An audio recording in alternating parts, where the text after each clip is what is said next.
Hey guys, this video probably won't be too much to my followers, but instead to people who are new to the game. And I got asked the other day from someone who liked my style of videos, but they've never played Heroes of the Storm, and I thought that was the strangest thing, as of right now, I'm mostly popular just because of Heroes of the Storm. So I wanted to kind of explain what Heroes of the Storm is and what I recommend you do in the beginning to start playing this game with friends as well as with other people. So to start out, Heroes of the Storm is often considered a MOBA, and a MOBA is called a multiplayer online battle arena, and it's usually defined by a 3-lane map where each of your teams splits up into 3 different lanes and tries to build an advantage so that they can gain objectives later. And they do this by playing a variety of heroes, and these heroes all have 4 abilities, as well as usually a trait. The trait allows your hero to differentiate from the other heroes by giving them unique stats or abilities like this one. I'm playing Vala, who has Hatred. Hatred means every time that I basic attack an enemy, I grant a stack of Hatred up to 10. Each one buffs my attack speed and my movement speed. So Hatred, or excuse me, my attack damage and my movement speed. So Hatred is a trait that means that as long as I'm attacking, my hero is gaining something different that other heroes who wouldn't be that would also be attacking wouldn't gain. So it allows you to differentiate between the heroes. Each hero also has a variety of abilities. Each of these do different things, like Hungering Arrow, for example. I fire out a shot that bounces around and hits other heroes and minions.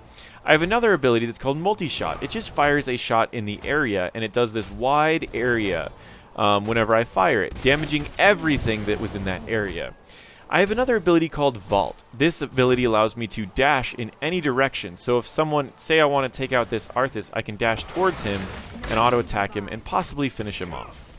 So with all of these abilities that I have available, every hero has their own abilities, which makes these MOBAs very, very interesting. So when you first start playing this, I highly recommend finding a hero that you like, and I'll show you another method of finding heroes that I recommend. Once you find a hero, I recommend getting used to the movement of the camera as well as the movement of your character. And you right-click, or you right-click and hold to move your character, or you can right-click to certain areas if you want to move your character around. There's some tricks like setting up commands like shift right-clicking where you can set up a few things to do ahead of time so you can move or do other things as your character's going. That gets a little bit advanced, so I highly recommend just practicing moving around your character as well as moving around the camera. Some people like to play on locked, where your character is locked in the middle of the screen, but there is some advantages from being able to constantly move around and see where a fight is happening as you're moving to that fight. As you can move into a fight without your character being in there, and you can see what something's happening and then jump in and get a kill. So I highly recommend starting that. Once you get used to that, I recommend getting used to right-clicking on enemies and attacking them, followed by using your abilities quickly and efficiently by using your Q and your W, your E, stuff like that. When you first get into the game, what will happen is you will have to use your ability, and then you'll have to left-click to use your ability. What I recommend is practicing, instead going to hotkeys and changing your quick cast settings so that they're on release. Now, you can use the other ones, but why I recommend on release is it means that when you hold an ability, let's say I'm pressing Q right now, I'm holding Q, and then I let go of Q and it fires the ability. Now, you can simply hold this and right-click to turn off the ability. I like on release because it puts you into a good feeling of, if you already know your ability's ranges, you quickly just tap the ability and it goes off. But if you don't know your ability ranges, you can go up to an enemy hero and you can kind of mouse over it, get used to it, and then let go when it's over the enemies. It's the fastest and most efficient way of not only knowing your ability ranges as well as getting your attacks off. So I highly recommend starting off with on release in the settings by going into hotkeys once you get in game. So I recommend practicing doing this first in the beginning by getting used to the camera movements, getting used to the attacking, and as well as getting used to your abilities. The talents, I recommend simply just looking up guides in the beginning. You want to make sure that your talents are something that's good first, so you can feel what a good build feels like before you start doing weird builds and you just don't like a character because your build was bad. You want to make sure to play the character how it's meant to be played first, and then you can start adapting to other builds later. So I recommend using other tools to look up builds in the beginning. That is the essentials of Heroes of the Storm. I do want to get into where I recommend trying out heroes, because in Heroes of the Storm, there is a wide variety of heroes in this game. And I also want to show what you should start out with in the beginning. So, if you're starting out on Heroes of the Storm, I recommend going into your collection, as well as into heroes. Once you're in here, you can go to the All Heroes area, and I like going into Easy. Now, Easy is a term that is put in by Blizzard where they essentially filter out the heroes that they believe are easy to learn with easy abilities. Some of them have gotten reworks lately, like Malfurion I consider to be more of a difficult hero right now, as well as Zarya is a little bit more challenging, but some of these other heroes have very simple to understand abilities, as well as their talents just make sense. So I highly recommend you guys try out these heroes first, these easy heroes first. Once you've practiced a few of these, I recommend sticking with one hero for a while and learning the game sense, because there are a lot of maps on this game. I will go into custom games and you can see there are a lot of maps, and you don't want to get in a situation where you're learning a new hero and a new map at the same time. So I recommend starting off by simply playing one hero for a while in versus AI. And what versus AI does is it makes it to where you're always going against computer players, so you can learn the mechanics of your hero and focus on that for at least 30 days. And I say 30 days because it's a great way to learn the hero, and you can slowly move up in the difficulties. For example, if I go co-op versus AI, I play with other players, and you can slowly move up the difficulty. If it keeps feeling too easy, you just move it up until you're at Elite. Once you've played on Elite for a while and you feel like you're winning on Elite for a while, I highly recommend going into Quick Match and still playing the same hero that you want.